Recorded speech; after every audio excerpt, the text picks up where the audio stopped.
So as mentioned, my name is Elfried Samba, co-founder and CEO at Butterfly Effect. So spent 7 years at Gymshark. Headline numbers as mentioned, 1 to 20 million followers. We went from an £8 million business to a £1.4 billion business, all scaling through community and compounding strategies, right? And I actually think that social is a framework that just makes a lot of sense, right? Like for us, it was only when we realized that the rest of the world didn't see this that I thought that it was worth creating a company to help more founders, right? I always believe that small things become big things, hence Butterfly Effect. And we felt that we can help more brands by teaching our frameworks to more companies, right? And helping them scale and grow. So really how I see it in a nutshell, if you look at the conversion funnel, a lot of people just obsess over awareness, consideration, and conversion. What we did is turn that into an hourglass, right? And said, okay, that's really important, but then that's the start of the journey. It's like racing all the way to get married and then not even caring about what happens beyond the marriage, right? We thought about advocacy. So how do you get the opportunity to earn trusted recommendations from the people that either bought from you or heard about you? And then you go into defensibility. That comes from repeated sales, but then also when something comes or happens to your brand, people coming to your aid. Think about Taylor Swift and Beyonce, right? You saw it with Meg Thee Stallion. As soon as anybody tries to attack them, people are going to your aid. And then finally, we talk about community, which is effectively conversions, advocacy, and defensibility signals done consistently over time. And that unique person that does all those three things over a long period of time is your community. And the goal is to grow that bucket as much as possible. So that's why it makes a lot of business sense. Yeah. So when you and I last caught up properly a couple of weeks ago, you woke up for the call in New York and going straight back to bed. So, feels like today, actually. Yeah, I'm sure. So I expected very little on that call. I didn't expect a lot from you on that call. I thought I was just going to give you the facts of today and so you'd turn up. Yeah. But actually, you gave me an overview of how you see the world in terms of how you see community equating to loyalty rather than how the average person might think of community. I wish I recorded that call. If you can remember any of it, I would love to hear a bit of a spiel about how you see that part of the journey. Yeah, so we realized very quickly that if you, going back to what I said about that conversion funnel, if you took those signals, you looked at your P&L and your commercial performance, you did a bit of audience insights and social listening, you can pretty much predict when your brand's gonna die, right? I think a lot of people think that it comes out of nowhere, but you can predict when your brand's gonna die if you put all those metrics together. But what will happen typically is an organization will be killing it, spending a lot on paid media or on brand marketing, and then as soon as something happens to your cash flow or like your performance, you stop brand, right? So if you had a dashboard that actually tells you how long your brand lifeline is, and let's say you had 10 years, as soon as you do that, you drop to 5. Today, it feels like you extended your lifeline because you have more cash, you're generating more revenue, but effectively, if you look at paid media costs, they rise up over time, right? And you will hit a ceiling where it's diminishing returns. So what you're doing is you're giving yourself some breathing room in the short term, but it's shortening your lifespan in the long term. And what we believe is that community is like your life insurance, right? Because what it does is it creates other salespeople on your behalf, and it's the most trusted form of, like, word of mouth at scale is like, it's not even like modern day tactics. That's just always happened. But people just use all these jargons and like terminology to feel like it's like very, very complicated. Like the best brands have more people talking about them than them talking about themselves. That's just like facts, right? So the goal is, how do you do that? How do you make sure that the experience, your storytelling, your products all focus on getting people to not just have a great, unique experience, but tell everybody else about them, right? And that's the whole antithesis of what it is that we're building and what we advise people to do. Yeah, I'm keen to go through almost the journey for a lot of people here who may be starting towards the beginning of creating that community to what it could be, the Gymsharks of this world. But at what point do you know, or what are the indicators that it's gone from a nice to have in your business to actually you're doing something right and it's a real commercial driver? So I found out about this right at the start, right? So when I joined Gymshark, I had all these grand plans, right? I was like, okay, I'm gonna help. First and foremost, I couldn't get a job because everybody thought I was crazy because I was telling brands to stop doing traditional PR and get into the social space. I think I did like 22 job interviews and I didn't get it. and the only people that would take me in is like agencies, because they thought that I could just like wow their clients a little bit so they can sell them whatever it is they were selling anyway. But Gymshark was the first brand that really believed in social media marketing. And what happened is I joined on Black Friday week, right? So they were preparing for like their biggest sales day of the year. And everybody was like playing ping pong already. And then the website broke, right? And it was a terrible experience. About 30,000 people were trying to check out at the same time. People's orders were lost. Some people ordered one item, got like none, or 3 items got none, or some people got 1 item, got 4. It was a terrible time in the brand's history. But what I learned, so first and foremost, I didn't do my job for the first 3 months. I was in customer experience, right? And what you would see is that despite people going through a completely terrible experience, they were very empathetic to the team. They're like, we love the brand. We just want to make sure that you're all right.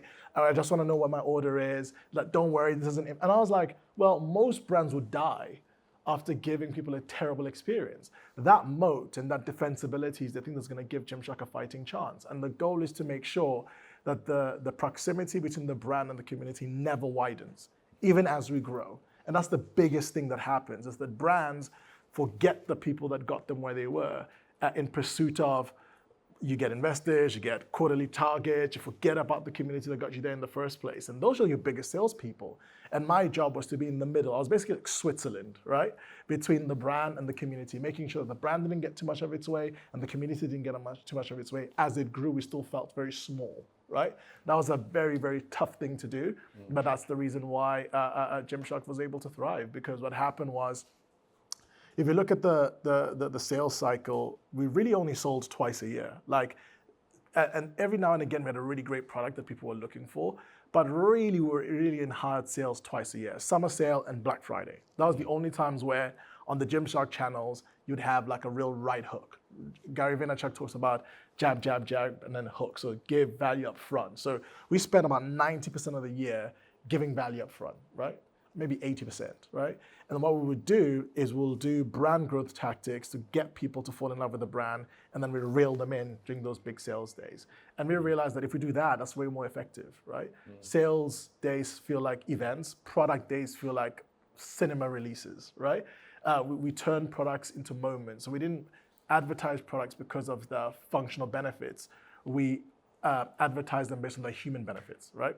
For example, if you go to the gym and you see that a lot of powerlifters take their shoes off before they do something, that's the story, right? You can create this sweat wicking technology, but Nike can do that all day, right? So we didn't talk about products unless there was a human benefit. We only sold twice a year, and we spent the rest of the year just building out value and trust. And that's effectively what helped Gymshark keep compounding every single year. Amazing. There's a lot to dig into. So you spent the first 3 months in customer experience. Yeah. Sounds like out of necessity rather than design. Best thing to ever happen to me. I was going to say, it sounds like when you say it out loud, that should be the way around it is. Why is that? Why don't more brands do that? Why is it so powerful? Did you know what? I think that when you look at social, I'm actually speaking on behalf of Sprout Social tomorrow, right? And I put a very provocative post on my LinkedIn saying that you can tell how good a brand manager is at dating by how they run their social accounts, right? They spend more time speaking about themselves than listening to the user, right? And I think that customer experience, what it does, is allows you to listen, right? I think that Gymshark was able to be very provocative, risk-taking, without getting canceled because we listened to the comments, right? Not only for product recommendations, not only for whether we're doing the right thing, even for plans for the future. There was actually a post that said, if you were Ben Francis, who's the founder of Gymshark, like what would you do in the next 5 years? And we just took the ideas and then we're like, hey, thank you, Jesse Lifts, right? Like this is a future idea. Like you asked, we listened, like framework just works. And where I saw that for the first time is around 2013. Everybody here know Nando's, fans of Nando's, right? Usually in the US, I say that everyone's looking at me with blank faces. But Nando's put a post out that said, all of you that ask for water and grab a Coke, we see you, right? It was one of those moments when you're like, oh my God, the overlords at Nando's know that we exist, right? The fact that a brand can break the fourth wall and demonstrate that they actually live in the community that they're representing, that makes a massive impact, right? And so many people get into this brand hat and they believe that they have to be a different character to what the community is. That's why Ryanair can get away with things that British Airways can't, right? Like they understand who their audience is, they use their terminology, they highlight what it is that matters to them. And actually they don't focus on campaigns, they don't even really focus on storytelling, they focus on actions, right? I tell people, like, whenever we ask or speak to brands, we just ask them, the brief is, first of all, what is your goal? Are you trying to increase awareness, consideration, conversion, or build community, right? And then in the process, what do you want people, we call it TSD. What do you want people to do? No, what do you want people to think?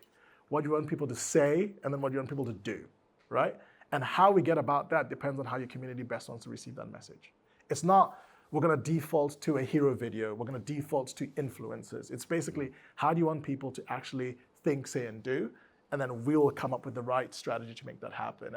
And really, our approach to market is, we call it ECD. So it's the experience from the product to what it is the actual brand is doing.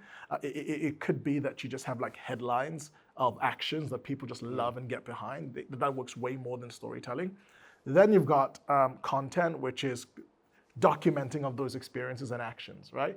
Ideally, that works the best. Do stuff and make sure that it's captured, right? And if you're going to tell a story, make sure that it actually hits people where they're selfish, which is super, super important. And then it's distribution, right? Like these social platforms are basically creating echo chambers. It's really hard to break the force fields and get in front of other people, never mind your own followers. But having a very sound distribution strategy works. And we have actually built our own. Anybody here heard of clipping? Clipping, all right. So just to give you an example, the biggest content creators, YouTubers and streamers, spend a lot of money on clipping. What clipping is effectively, there's an army, thousands and thousands of social first editors that are able to look at a brand's piece of content, clip it up, distribute it, and just outperform the brand's own distribution mechanisms. Because brands tend to edit and produce things like a main character, right? And what they do is they just like make it social first.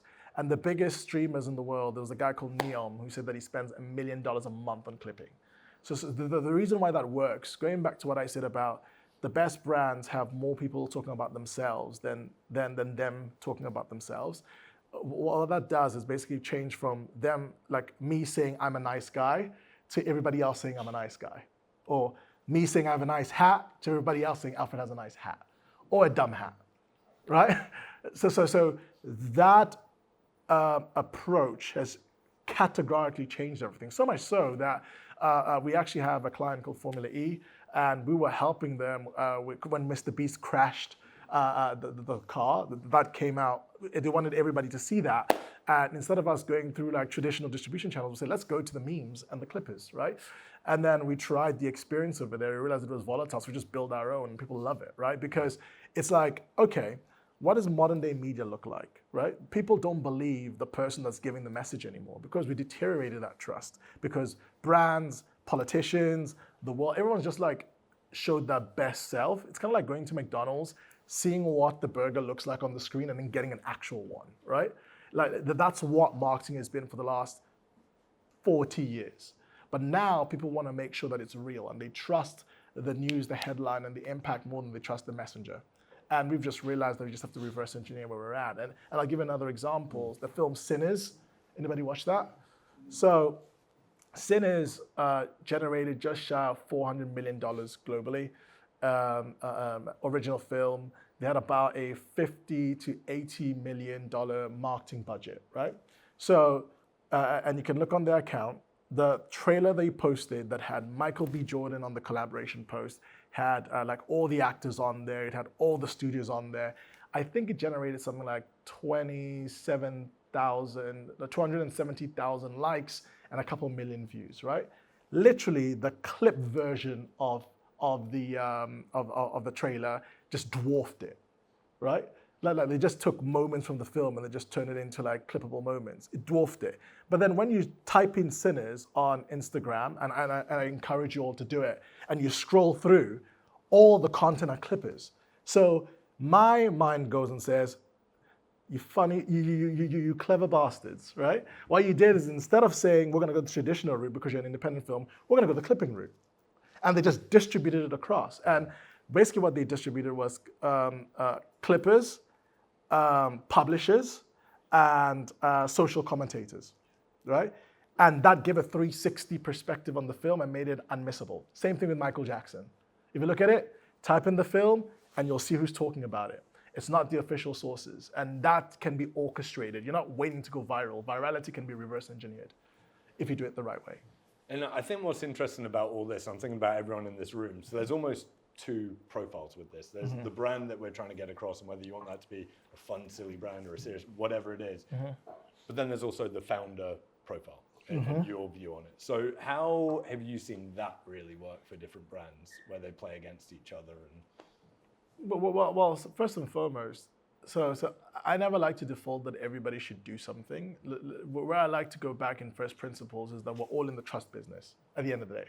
We're all in the trust and relationship business, right? Whether it's B2B or B2C. And the only difference is B2C is trust on a one-to-one basis. B2B is trust to a collective, right? Because yes, you can build trust with Sally at Coca-Cola, but she has to convince a wider group, right? So that's the difference. So I break it down to that. Now, founder brands or leadership brands only work if you actually have somebody that energizes people, right? I think that a lot of people try to force that. Like people forget that nobody knew who Ben Francis was until like year 4 or 5 of Gymshark, right? And what they did to be able to build trust and a human connection is that they leverage ambassadors, right? So the difference between how Gymshark leverages ambassadors versus everybody else is that Gymshark sees them as a long-term advocate for the brand, whereas everybody else, it kind of feels like the current state of dating, right? Like non-committal. I'll try a few people, and I'm never good.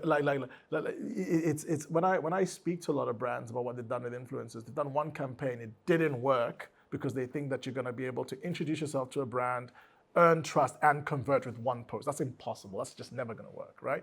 The goal is to be able to find, first and foremost, going back to what you want people to think, say, and do, find people that are able to deliver that feeling to other people that are on the rise, right? And then the goal is to test with them over a 90-day period, and then the best ones you work with for a long period of time. And the goal is to turn their followers into your followers. I think that so many people think about the influencer and they forgot the influence bit, right?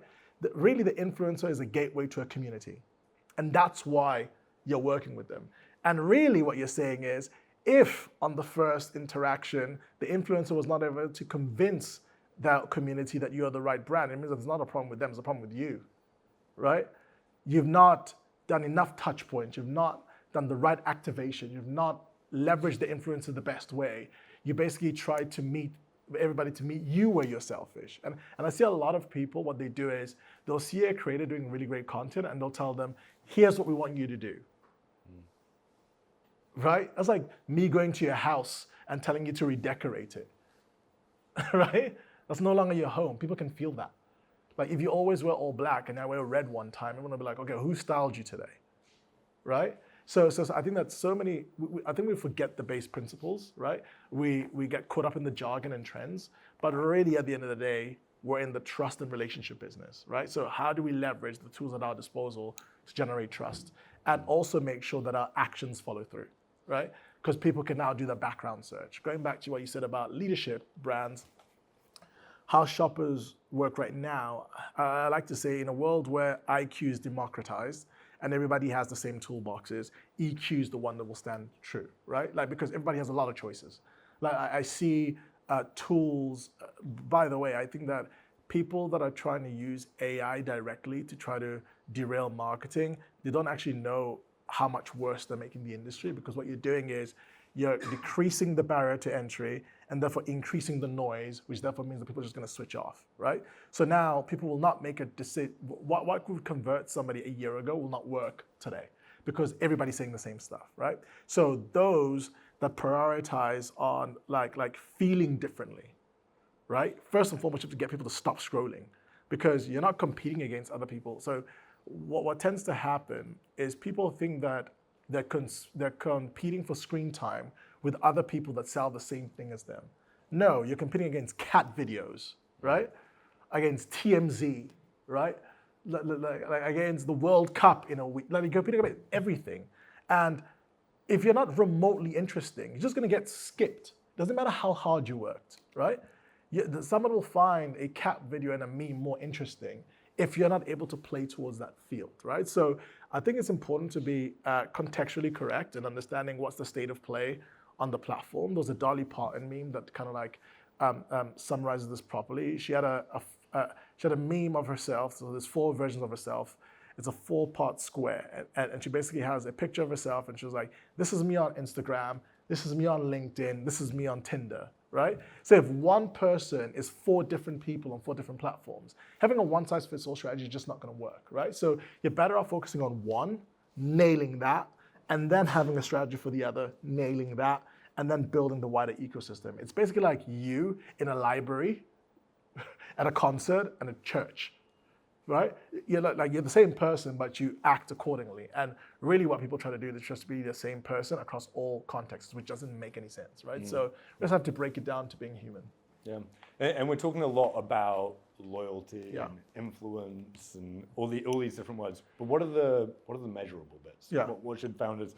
And I know there's probably slight pushback on this, but as founders are always going to look for ROI and what they should be measuring and metrics. So what should we be keeping in mind? So again, I always talk about the ROI police, right? Like I think everybody now can just Claude, what's the right questions to ask, right? And I think that everyone just uses the same terminology. But really, if you think about what the ROI of community is, lifetime value, which matters, it's CAC, cost per acquisition. Does it, you versus your competitor, who has to spend more to get a customer? Right? Like if you have to spend 3 times more to get the same customer than your audience, you're going to lose. Right? The goal of a business is to make more money than you spend. Right? So community is the vehicle to making sure that you don't spend as much to earn. Very simply put, right? And what it starts with is stepping away from trying to be something to everybody to being everything to somebody. That depth instead of width mentality is the way that you get community. You basically say, who has the biggest pain point that our audience or our company relieves, and how do we make them the champion? And how do we make sure that we demonstrate how we remove that pain so much so that they tell everybody else about us, right? And what you get is this very saturated, widespread messaging that people can't really grasp, right? And I remember listening. So my favorite podcast is called Founders with David Senra. He also has the David Senra podcast, which is incredible. And he talked about Steve Jobs, right? And a lot of people talk about the great Steve Jobs, but even he had a mentor. And his mentor, I forgot his name like right now, Steve was basically talking about the fact that there's all these things that he wanted Apple to be known for, right? And he was naming all these different reasons why people should buy from Apple. And let's say he had named 5 things, and his mentor basically took 5 pieces of paper, threw it at him, and told him to catch it. Couldn't catch it. Took 1, threw it. That's a lot easier. What's your one message, and how do you deliver it in 3 ways? Right? That level of depth and focus and discipline is what the best brands do. And then if you deliver on that 1%, which by the way, if your total addressable market was only 1% of the global population, that's 80 million people, right? If your average basket size is like 10 pounds, that's 800 million pounds, right? Everybody, like there was times at Gymshark when we were talking about how do we diversify beyond bodybuilding, when I would look at our Google Analytics and realize that the only countries that we relate to are the US, the UK, Canada, Germany, and Australia. I was like, we haven't even solved language yet, right? We're not even translatable to the French-speaking market and the Spanish-speaking market. That's how you increase your size. Instead, we're trying to reimagine who the business is because we want to grow, because we're too scared to focus on the 1%. And that's why the We Do Gym campaign came back, because it lost its way and realized that it has to return back to center, right? And that's the thing that the best brands do, is they focus on a particular community or niche, and your goal is to earn trust. And once you get it, to keep it, right? Because really a marketing strategy is, how do we build fame? How do we become easy to find? And how do we become bloody hard to leave? That's the only things you have to worry about, right? And that's community, true and true. It's funny. So on the way in, I was listening to the Jamie Bartlett episode of the podcast. And you were talking on there about media bias, where people seem to, everyone else has got such extreme views if they're in certain pockets. And the crux of what I took from the conversation was, well, actually, they're not getting false news. They're just getting a lot of that type of content. And they're going really deep on that one part. So I think in that there's a learning of just how the world works. Yeah. But from a founder point of view, I took that as, well, actually, that's a good insight for founders, that people do, if they do relate to something and feel like they belong, they do want to go really deep on that thing and will read everything and will. So I feel like that does translate a little bit. Oh yeah. So I think that there used to be a stat that said that somebody had to see or hear about a brand 7 times before it even like registered. It's probably 21 times now. Like, if you think about your feed and how much messaging you're getting bombarded with, it's probably 21 times. And if it's just in one vertical, creator, it's not creator, meme, clip, like, you have to be able to make sure that you're world building now. Like it's not good enough to just market to people. You have to world build. The best brands in the world make the world feel smaller, right? Because they build a world for people that believe, and not necessarily even believe in the same thing. Because I don't believe that culture culture is not a set of beliefs, it's a set of actions, right? So it's like, actually, who are people, yes, that believe, but then act in a particular way? And how do we make sure that we build a world where they feel seen, heard, and supported, right? And you'll be more likely to build a community by your actions than you will by your words and what you're saying. Like the days of the emotive ad with the piano and somebody saying a message, I saw like 25 of those during COVID, back to back to back to back. We're all in this together. And then you go and look at the org and they got rid of 10,000 people, right? When your actions and your words don't match, that's the thing that's killing your brand. It's not the fact that marketing is not working. It's not the fact that influence is not working. It's not the fact that social is not working.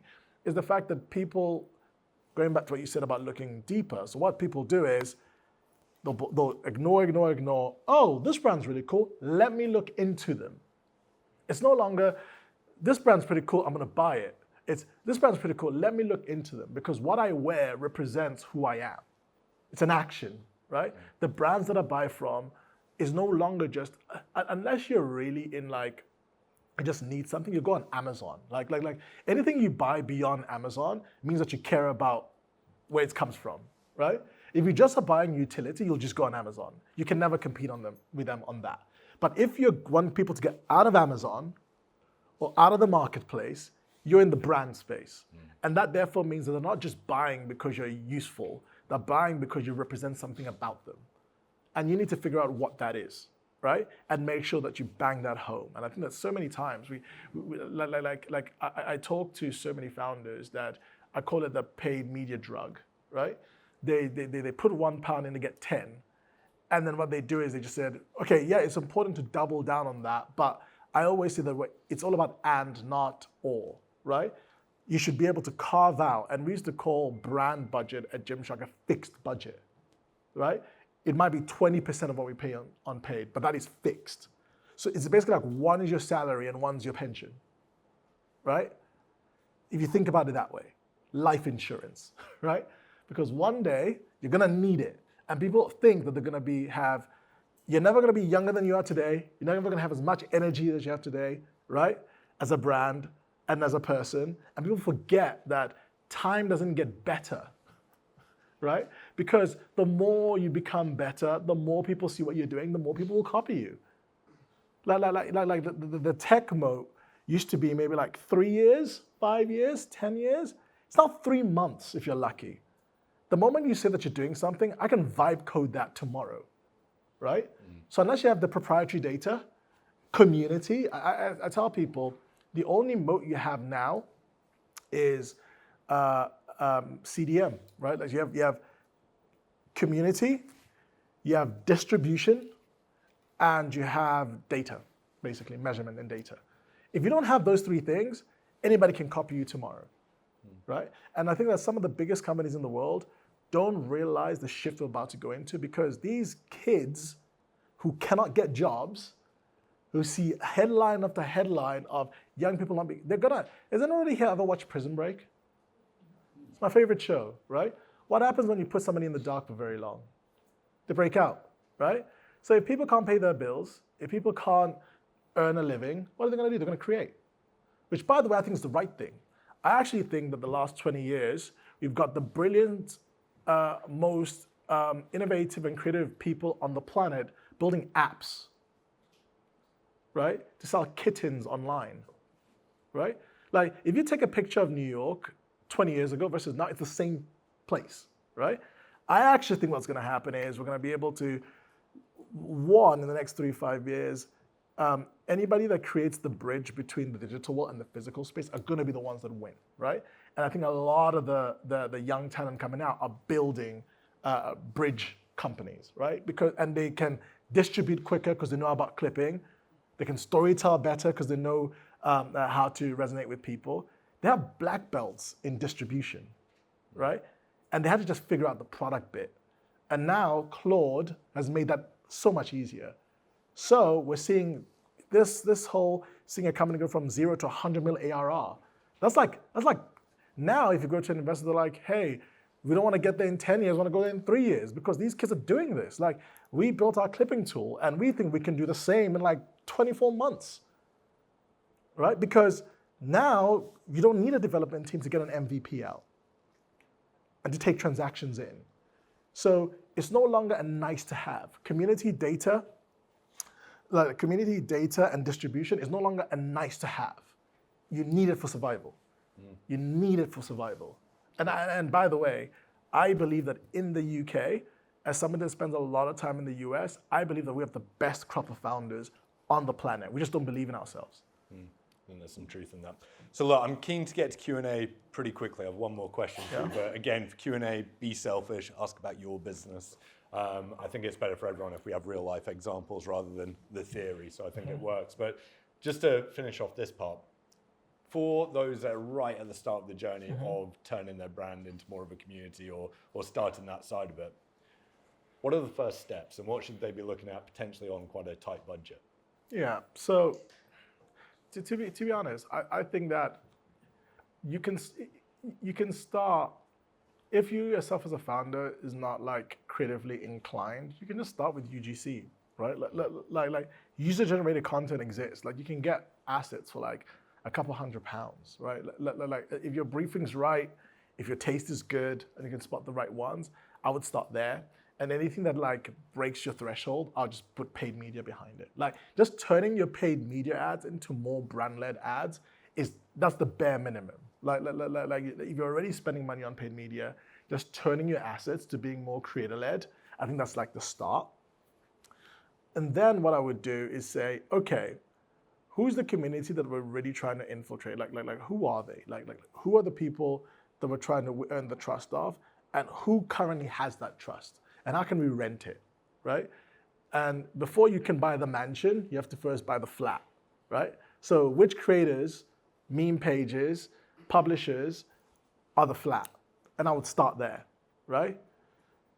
And then I would slowly build up my mortgage capacity, right? And that's what I would do, because I believe that at the end of the day, humans trust humans. I think that AI and technology is great from an efficiency perspective. I think that the ones that are, I think there was somebody that was like talking about the fact that AI is going to be the next industrial revolution, which, by the way, I agree with in some degree, but she got booed by a lot of young people, right? Because I think that it's an and thing. If you can leverage like technology with human capability, you will win. Like if you're seen to be the one that says, okay, we'll make the boring stuff automated and we'll use that money to do more human like activations, that alone as a headline will get you set. Like everybody's saying we're reducing our team or we're reducing our stuff because of AI. You say we're actually increasing because of AI. That headline alone will get you followers, especially if you're into young people. Like depending on who your audience is, I would just go onto the feed and say, what are they talking about? What are the pain points? What are they scared about? And how can we make sure that our business actions fall in line with what it is that they care about, right? Like it may not necessarily be in terms of like what you actually sell, but how you run your business, what your philosophy is, what you care about as a founder, right? But that's what you have to look at it. You have to not just look at the buyer as the buyer. You have to look at them as the human. What do they care about as a collective, and how do you make sure your messaging seeps through in the right places in the right way? But you have to meet them where they're selfish, not where you're selfish, right? Because we as brand owners like to create this picturesque world of how people's experiences are like, right? And then we'll go home and act completely opposite to what we think our customers act like. I think that hypocrisy and contradiction is the problem. Let's open it up. Who's got questions? I'll see it. Right. This was so good. I've learned a lot. I've taken a lot of notes. I feel like you've got some actual things in there, so thank you. I have a question about my business, which said in second James. Yeah. Yeah, Dave. We're a two-sided marketplace. We have brands on one side, so we can be athlete creators on the other side. I'm keen to hear your advice on how you sort of build communities in two kind of distinct areas at the same time and keep both sides happy without alienating one side because we're focusing on that bit for now. To tell me a little bit about the business model. So we charge brands for access to athletes and their communities. Yeah. So kind of influencer marketing, but just athletes on one side, and the brands are paying kind of like agency fees for us to provide that service. Do you guys do events and experiences? We don't at the moment. That's the answer. A lot of in-person activations, but none that we have hosted or are running ourselves. You have to do that. So we would know the value of a creator based on how many people queued up for them, right? So, and that's why I always say that if you're going to invest in an ambassador program, it's best to invest in YouTube and streamers because the commitment to be able to follow that person on a daily basis is way higher than if I just like your stuff on TikTok and Instagram, right? And you would see that when you went to the events, how many people camped out, how many people reacted when they see their favorite person, right? And I think that brands, when they see that, and the funny thing is, you can give a brand a dashboard that you reach 10 million people, but until they see 1,000 people, that 10 million people just never makes any sense, right? 1,000 people in real life trumps getting 10 million people on a dashboard because they're too far removed, right? They can't feel the numbers. And I think that the best form of marketing is a dramatic demonstration. And the best form of community is unifying. So I would bring them together and let the brands meet the athletes and see that community in real life. I think that will increase not just understanding, but also value both ways. All right. Anyone else? Bliss. Hi. Absolutely brilliant. So useful for me. I've got a sweetie business called Wild Things. I sell sweets. They're half the sugar, natural, and our main target in our community is parents with kids between sort of 4 and 12. We do a lot of the stuff you've spoken about on community. I need to do more of it. It's been such a big kick up the arse for me. But that piece on advocacy, I think with parents and trust is like more important than ever, like feeding your kids. Is there anything like tactics you can do to help? How do you incentivize parents to talk to other parents or talk about you? Like, is there something you can, a mechanic you can do? Well, first and foremost, I say that if, I know I talked a lot about stuff like clipping and stuff, but really clipping only works if you have a lot of long form content, right? Like a lot of it, because then they can just take as much things as possible. And therefore, I believe that every company should be a media company, right? First. Gymshark was a media company that happened to sell fitness clothing.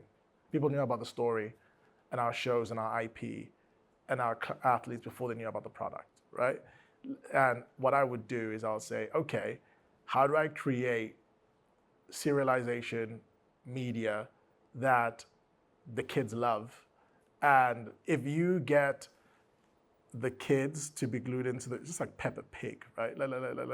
Like if you can get, or Baby Shark, right? Like if you can build shows that the kids love and the parents and the kids can share together, that's a big way in terms of like earning trust, right?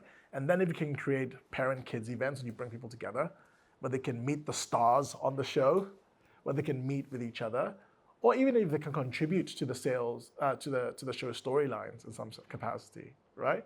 Like being able to create a medium or storytelling that gets people to keep coming back. It's entertaining first. It's not just like, hey, now we're gonna sell you this product. It's actually like, what is the antithesis of what you're looking to do? How do you demonstrate it in your own show? I always tell people, if you had money to sponsor a TV show that's perfect for your audience, you know that format, the people on the show are going to be the right ones for your company to advertise in front of, right? Why don't you just build it yourself, right? Because parents and kids are all on YouTube, right? And they all follow the same meme pages, the parents do, especially Facebook, right? Like people dramatically underestimate how many people are on Facebook right now, right? And from a clipping and distribution standpoint, if you can get like a long form on Facebook, a long form on YouTube, and you have the clipping and the publishers and the influencers getting it out there, and you have like meet and greets in real life, and I always also think about the fact that the brands that think like media companies, but then also do things that the government should be doing for their audience are the ones that win, right? Because then you're like, okay, if I was the government of this country and these were my citizens, what policies and things would I do to get them on my side, right? That's your actions. Your media is your storytelling. What media would earn their trust and get them to come back and give them value? And my actions is what are my policies and what I'm gonna do, and that brings people together. And one thing we find really hard is because we're targeting parents. Yeah. And we're big about women business, and basically when it comes to events, I'm really conscious that I don't want to add to the mental load of parents by making them come to an event when basically our whole point is like life's really busy for parents. We want to alleviate that. How do you solve that problem? Yeah. How do you? So what's the three biggest pain points for parents right now? Well, our whole thing is about trying to basically balance family and career. Okay. And it being really tough for particularly mothers to do that because there's a lot of pressure, like mother penalty and like Yeah. you get such progression at work in the workplace. How do you help them do that? Well, we're trying to give more moments of like joy, and also the business I run is run mostly by women and working mums and doing flexibility in the workplace. Yeah. So it's sort of trying to answer that problem with what we do, our actions as a small company. Can you get policies changed? Can you offer? I would say that problem is the bottleneck. The podcast is called Bottleneck, right? Instead of thinking about the problem solving in relation to your product, just think about it at a human level.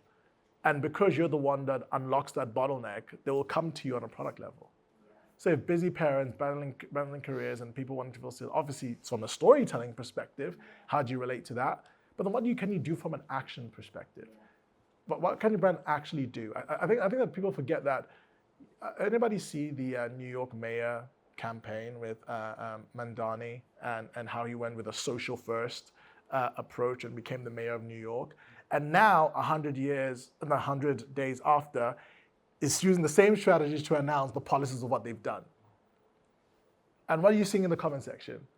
That's my mayor, and by the way, I'm from Cleveland, right? If he was born American, he would be the president of America, of the US. Because what he's done is he said, here are the main policies that matters to my citizens. I'm gonna do it, I'm gonna tell the story of what I've done, not the promises I'm gonna make, right? So I would say, here are my citizens, here are the things that are the biggest pain points. I will solve those pain points and get the recognition for them. So they will come to me because I am somebody that one, solves problems, two, I care, and I'm able to provide tangible value. Not a lot of people do what they say they're gonna do. The bar is actually very low, especially on a brand level. So if you put a headline and you deliver it, that's already sets you apart from 90% of the brands. especially in your industry, right? So when you're a smaller organizations, I would just see it as media, actions, distribution, right? And then there's experience as well. But that's really how I would think about it. I just really break it down away from like CPA, like CPAs and all. Yes, those things really matter from a measurement standpoint. But what do you want people to think, do, and say? Like, what do you actually want people to do? And what is your media and storytelling? What are your actions? And then how are you going to distribute that to make sure that people found out about it? So I'm waiting, Tim. Sorry, just to follow on what you're saying. A little bit confused there though, because absolutely followed Matt Darden's story and the way you use socials.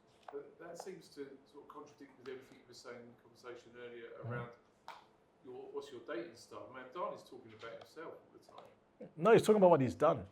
But he's not getting other people to talk about it. No, but the meme culture, I can show you my screen now. Yeah. He puts the video out. Yeah. Complex. Yeah. All the other pages are going to talk about it as well.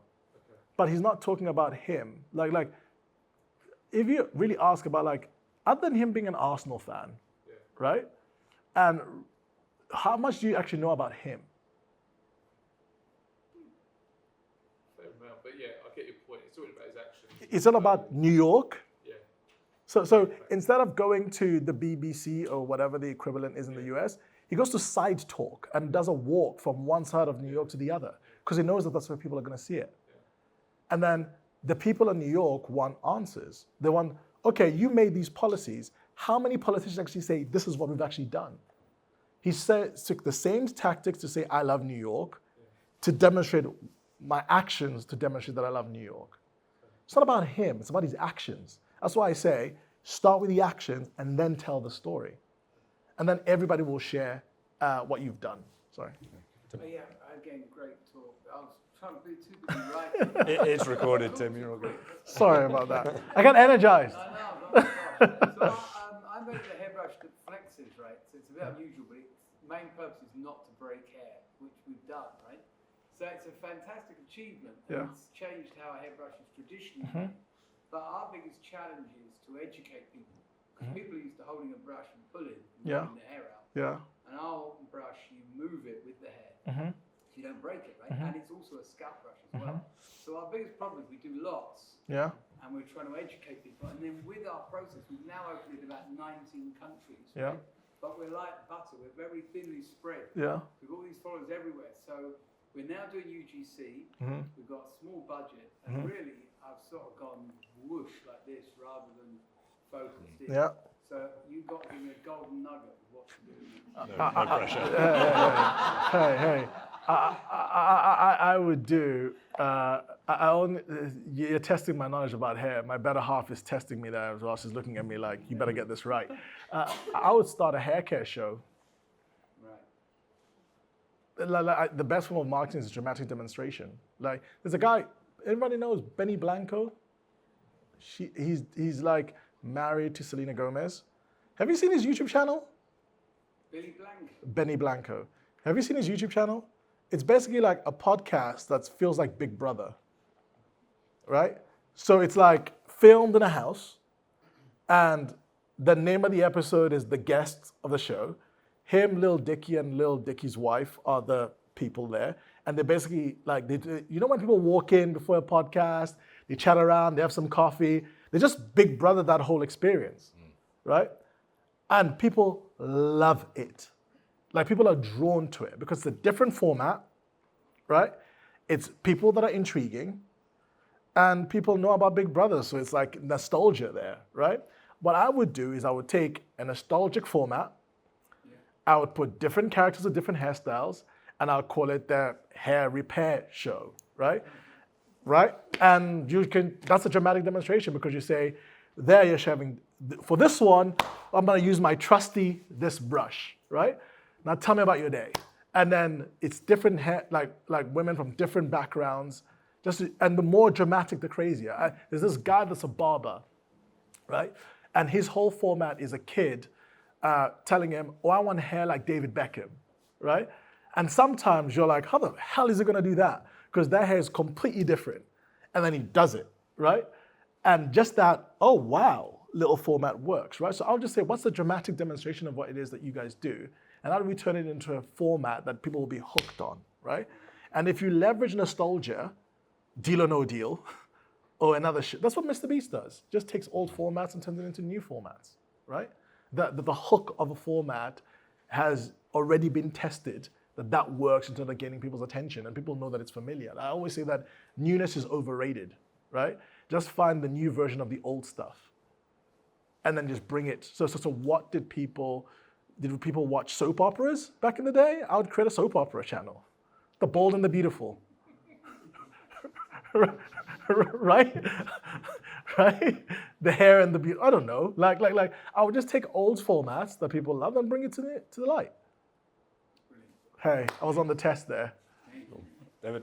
But, I found it really fascinating. I'm David and I make high quality alcohol-free wine. wow. Yeah, we're starting to export now, so it's really important in how we come across with the brand products. It's good we can get into the moment, which is pretty good, but probably where the consumers are at an inflection point with alcohol consumption and largely wanting to balance it out and moderate it. So there's a mindset shift there. However, when you're in a very traditional product sort of category like wine and you want it to become very contemporary, and the early starters actually create more skepticism with the products that were around then. I'm interested in what you think of us getting out there with our message and really wanting to convince people that the compromise gap is not as big as they think. First and foremost, you said alcohol-free, right? Like it's alcohol-free. Like if I give it to like my nephew, like he can drink it. Yeah. Shock value. Right. So there's two ways. So we were working with the guys at Dutch Barn Vodka, so Ricky Gervais and their team, and I'm sure you guys have seen his billboards, right? Like, all right. So we were like, going back to what we talk about community, we don't take a community off the shelf. We say like, based on who you are as an organization, which community can you, like authentically own and earn the right of? And we're like, okay, Dutch Barn is a vodka company, but they have Ricky Gervais. So the community is people that like to have a laugh, right? So instead of us going and saying we're going to sell the product, we're going to sell unity and laughter. So what we did is we set up a comedy show called Spirit of Comedy. And our hook was, we're scared that Ricky might die, so we're gonna find the next Ricky Gervais, right? And we went across the country to go find the next Ricky Gervais, right? And we went stand-up comedy show, and the drink across the whole place was Dutch Barn vodka, right? I think we got like, on average, we did about 60 shows. We got about 400 people per show. And the winner of the competition got to open up for Ricky Gervais at Wembley, right? Cool. So everybody came in, right? And now, I talked about clipping. We have a lot. It was like Britain's Got Talent, right? All over again. Again, format that we knew. We're like, okay, a lot of people like comedy. A lot of people like Ricky. A lot of people like to have a laugh. So we have so much assets that we can just like put out there. Now, why is this relevant for you? I think there's twofold. There is the clean movement right now, right? And there's so many people that have built their brand off no alcohol, being productive, et cetera, et cetera. That's who I'd get. And I'll do like shows when they're drinking. Everyone's like, hey, I thought you didn't drink, right? That shock value of seeing the person that is known to not drink, having that enough.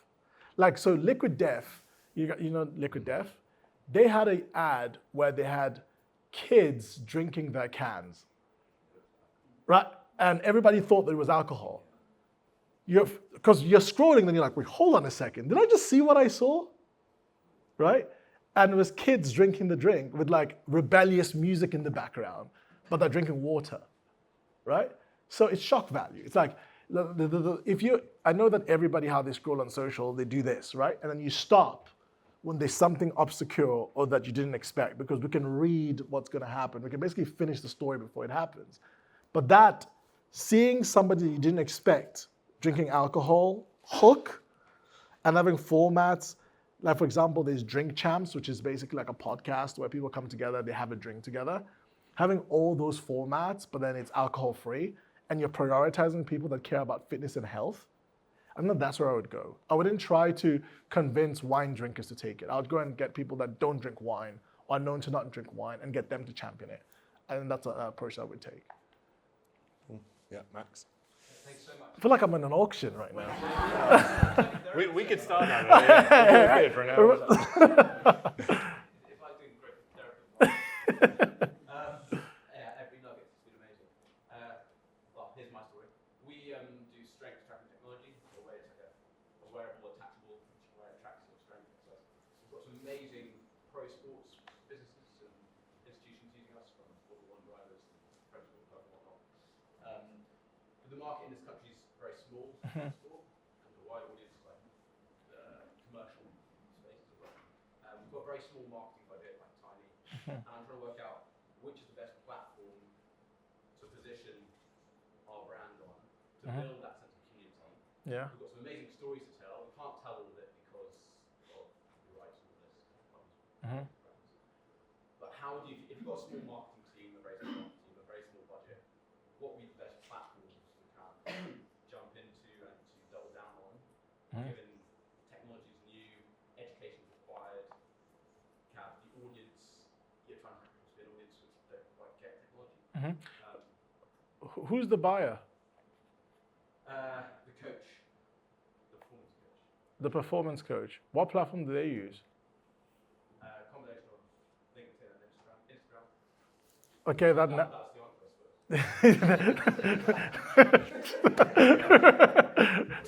answer, so then, what I like to say, because that's where I like to start, like meet people where they're selfish, right? First and foremost, not where we're selfish. Now, it works if our best platform is where they're selfish, right?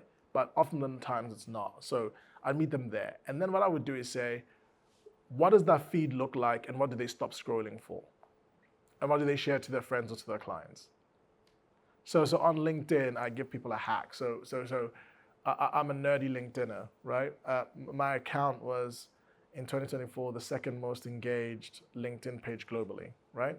And a lot of people think that it's really like complicated. And my strategy was always know who the buyer is by title, then go on LinkedIn, find 20 of them, go to their reaction section, see what they're reacting to, and whatever has the most engagement out of that pile, that's your content matrix. What the algorithm will put in association that these people like this content and you're the one that's serving it, so let's show more of that person. That's how it works, right? And basically you can reverse engineer that on every single platform. Read the comments, right? Like what are people saying bad about the person? What are people saying good about the person? Your messaging should leave out the good bits, make sure you deliver those bits, but your messaging should be on all the bad bits, right? So Rory always says, take the 3 things that your competitors are most scrutinized for and make that your marketing message, right? And that's what I would do. I would say, okay, what is the platform they're using? What's the feed look like? Who holds the trust around them? How do I build associations or mirror the content or mirror the value that they're providing? But how do I make sure that my key messaging solves the main pain points that everybody else is not solving? You do the other bits, but you champion those 3 messaging. Because ironically, people don't focus on what they have, they focus on what they lack, right? So you may as well just make your whole messaging on that. Oasis for people that don't like water, right? It works. Thank you, James. Thank you, Elfried. Really insightful, stimulating, thought-provoking. So thank you very much. My name is Tom. I run a business called Properoni. Yeah. Pepperoni made properly. So we're an ingredient sitting on the pizza. You know where I'm going with this, right? No, you don't. I'll let you continue, but Ultimately, we've taken an ingredient, a commodity that we've been supplying all the pizza restaurant chains for many decades, And over the last few years, we created a consumer brand. Yeah. And ultimately, the question is this idea about advocacy. How do we get more chefs and pizzerias to not only be proud to use it as the hero, but also to be, to name check it, and how do we build that kind of advocacy? So one of our long-term clients is Square, the payment provider, right? And you've probably seen the latest campaign about no one ever set up a business to worry about like payment terms and like all the bull stuff, right? Like we focus on the Square stuff so you can focus on your customers, right? And our whole strategy was to make the customer the hero with our storytelling and let them talk about how we as a facilitator allowed them to better serve and do what they do, right? I would just say, okay, how do we make these the superstars? Your goal should be that chefs should be famous and you make them famous, right? So kind of like a record label, right? You should be able to find chefs that have great personalities that are doing great stuff and you make them famous. You build your own media. So there's a friend of mine, has anybody here ever followed a page called Runner Alerts? Any runners in the room? Yeah, there's a page called Runner Alerts. Ironically, the guy that owns it used to be my tenant. He worked with me at Gymshark. He was a PT, and then he joined the social team. And then he loves running. And what he did, he said, you know what? Running media is not cool. I'm gonna make it feel like hypebeast and complex. And it blew up. Like runners love that page because it makes them look like cool, edgy, and you've got brand deals there. You've got like runners advocating for it. You've got that merch drops. And all he did was say, I'm gonna create a sexy brand in an unsexy industry.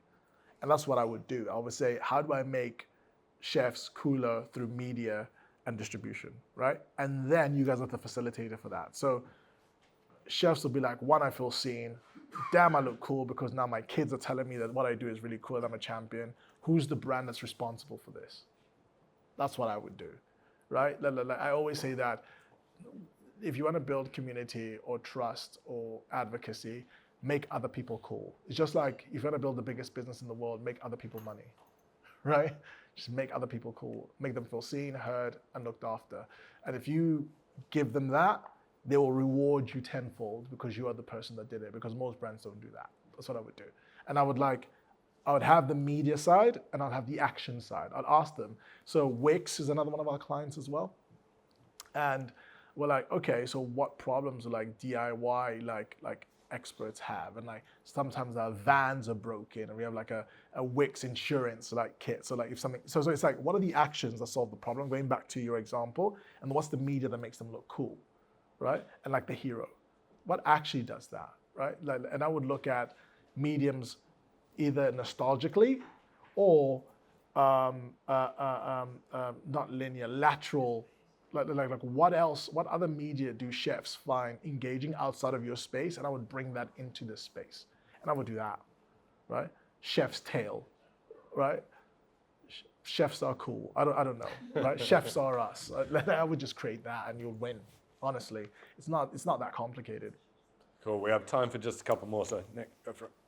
The question, the core of which is around the difference where community doesn't necessarily represent a broader target market. So, your business, this is Boo's Corner, non-alcoholic beer when you finish with the excellent wine, called Mash Gang.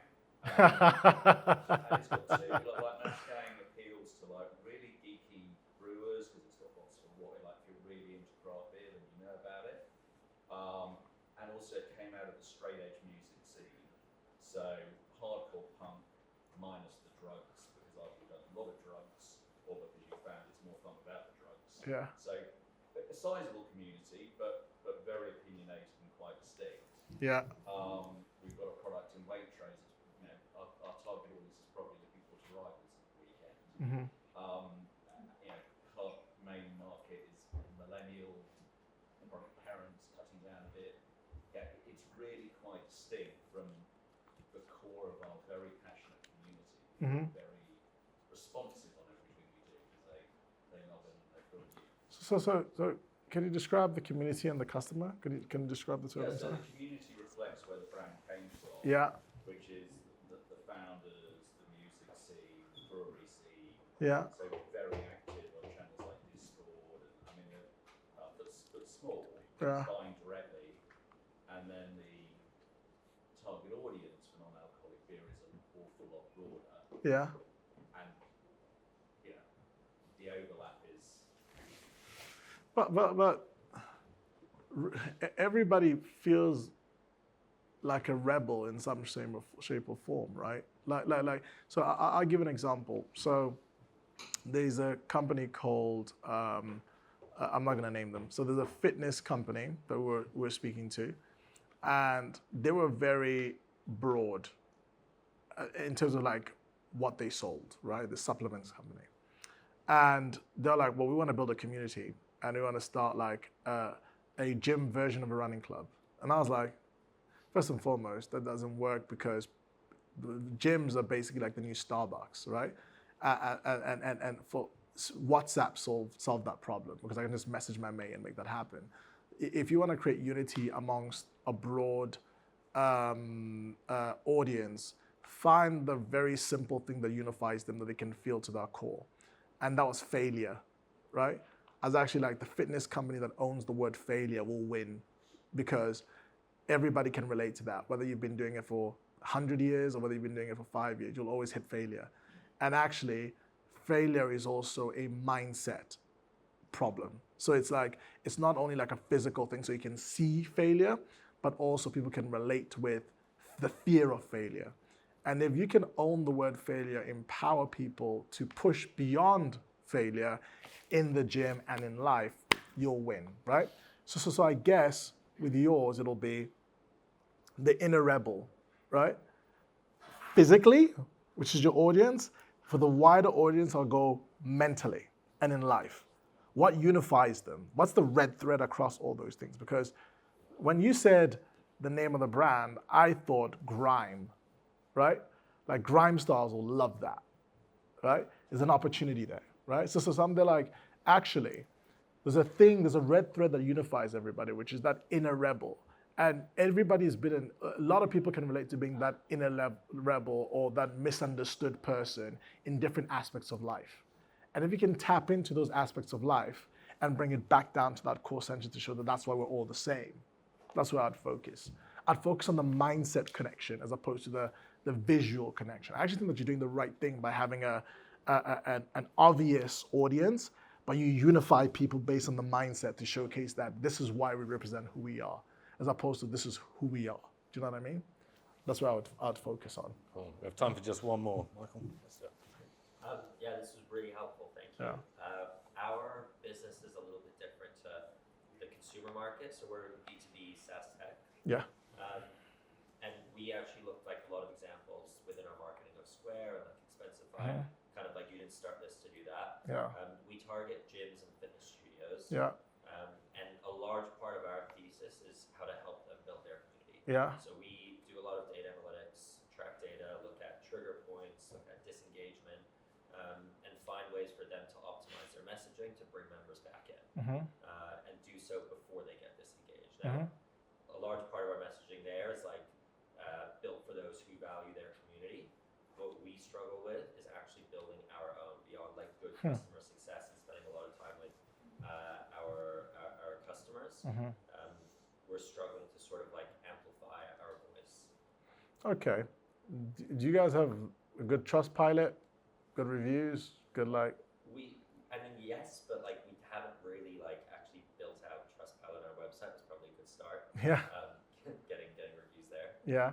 What I would do, like I say, first and foremost, so I spoke to the team in Monzo, right? And I was like, okay, if you have a particular product, you should be able to, I always say that the best airline companies, they don't sell the plane, they sell the destination, right?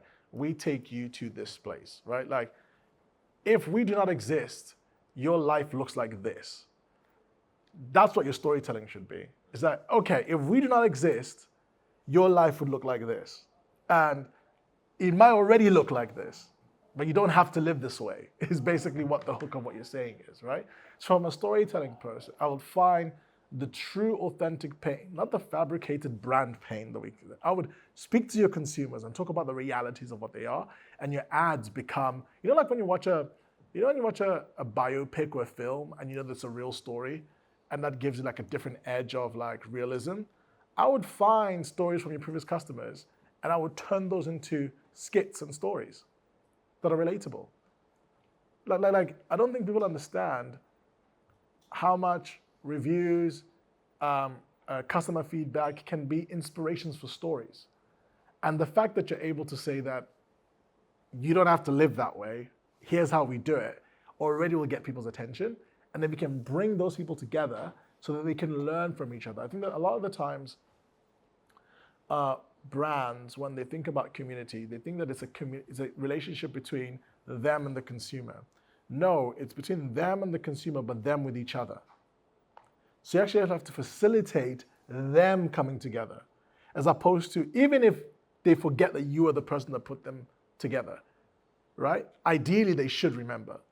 But really, it's not about, like, Gymshark every quarter would do, we had the lift events, right?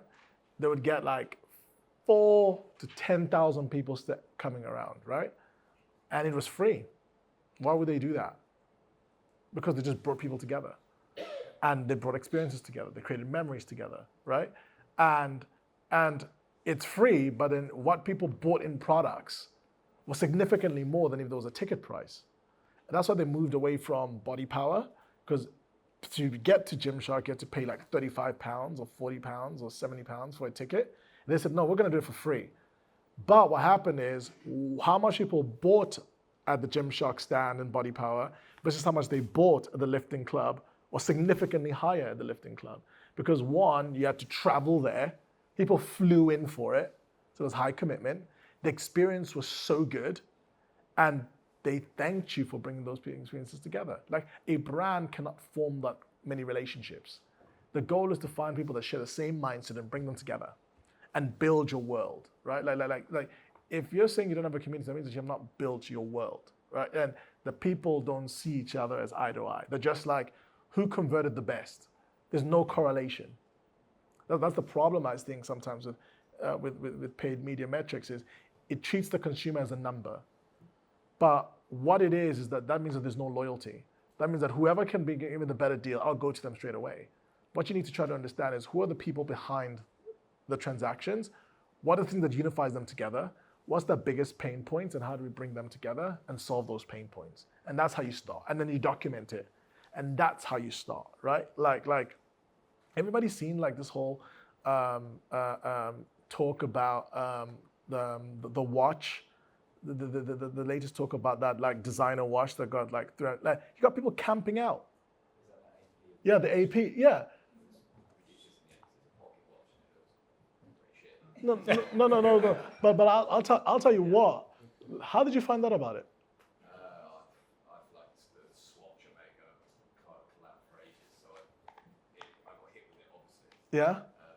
So yeah, and then I was going to be one of those idiots that was going to try and come out and get one. Get ABG, then that'd be nice. That's not the thing. No. But people camped out. Guess how much that's going to be resold for? Yeah, 3-4 times. 3-4 times? Way more than that. Do you think even though the Yeah. thing is now a pocket watch, I don't think Yeah. It's desirable. Because it's a moment that broke the matrix. Yeah, fair. Right? People already put them on eBay and got them. People used to buy so I'll let you guys in on a secret, right? So at around 2016, Gymshark's women's side of the business was about 5%, right? 95% male, right? And what we did was, first and foremost, we fixed the ambassador program, and then the women's products caught up, right? So it was just like a moment in time when the product got good and the ambassadors got good. It was still at the time when the idea, it sounds really like crazy saying it out loud now, but at the time, the idea of women lifting weights was not a thing. It was actually not a thing, right? And there was these few pioneers that came into the space, and myself and a guy called Dan Crane, who was the third employee there, is a genius. We're like, we're gonna find those that have the most trust amongst the female lifting audience, and we brought them in. So you now had the personalities that had trust, and you now had the product that had trust. But that before that point, Gymshark women's sales on a launch day was just like another Tuesday, right? And the highest male sales day at the time was probably like 100 grand for the day, right? I remember seeing Wayne Rooney earning 350 grand a week, and I saw that and I was like, Wayne Rooney earns more than us, right? Like one person, but that's how small the brand was. Now, when you think about it today, it's massive. And what happened was, we gave the Flex leggings to all these female ambassadors, and they loved it. And because they loved it, they wore it everywhere, like beyond the post requirements. And then everyone was like, where is this leggings from? We want to have it. Like, what's going to happen? Oh, Gymshark's doing leggings. And we're like, and what happened was on the lead up to the launch, the product failed QC, which is quality control, right? So we couldn't get the full batch in. So Steve Hewitt, the CEO, was like, okay, we'll fly some over, right? Because like we've never done like a major women's sales day. This is how crazy it was. I was on a way to Portsmouth with my family, right? Lavish, right? On holiday, right? And I was gonna post and then just like continue with my day. And I remember when we were building up, and remember, this is just after the Black Friday I talked about. This is about like 4 months later. So we still had PTSD, right? And the site, people on the site was just like crazy. It was like 20,000 people again. We're like, what the hell's going on here? We only have about 2,000 products, right? And I put the post out to say that they are available. I dropped my phone. My phone started vibrating on the spot saying, Alf, you need to take the post down. We've sold out of leggings. Our website's broken again. Black Friday, code red, right? And basically, the women's compound was just catching up with demand. And because we never had enough, the Flex leggings went from being 40 pounds to be 500, 2,000 pounds on eBay, right? So with those things, there'll be people saying, oh no, it's not gonna work. Bro, because it was a moment that you can relate back to, the money travels with stories. If you have one, people will be like, oh yeah, I remember that. That's worth a lot of money. Should account.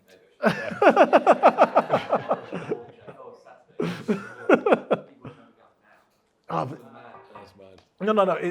But then the fact that people are camping out, and you'll be like, I have one, I didn't camp out because you just bought one. But they're clever because they're doing it only in store. Yeah. To select stores, so they're not even doing it online. So Think about it. For them to get the fact that I'm speaking about, this is a very high value room, right? It's founders, right? The fact that I'm speaking about this, right? Think about that. Like everyone's like, oh yeah, no, they made it limited for 300, 400 pounds or dollars, and everyone's speaking about it, right? Isn't that what marketing is? I saw no hero video. I saw no fancy campaign. I just saw clippers, publishers, and creators all reacting to the action. That is marketing in 2026. Cool. Well, look, with that, we are out of time. I think you're flying out straight after No, this? tomorrow. So Tomorrow. fine. So you can hang around for a Yeah. little bit. But look, I think I personally took so much away from that. So I think Elf deserves a massive round of applause.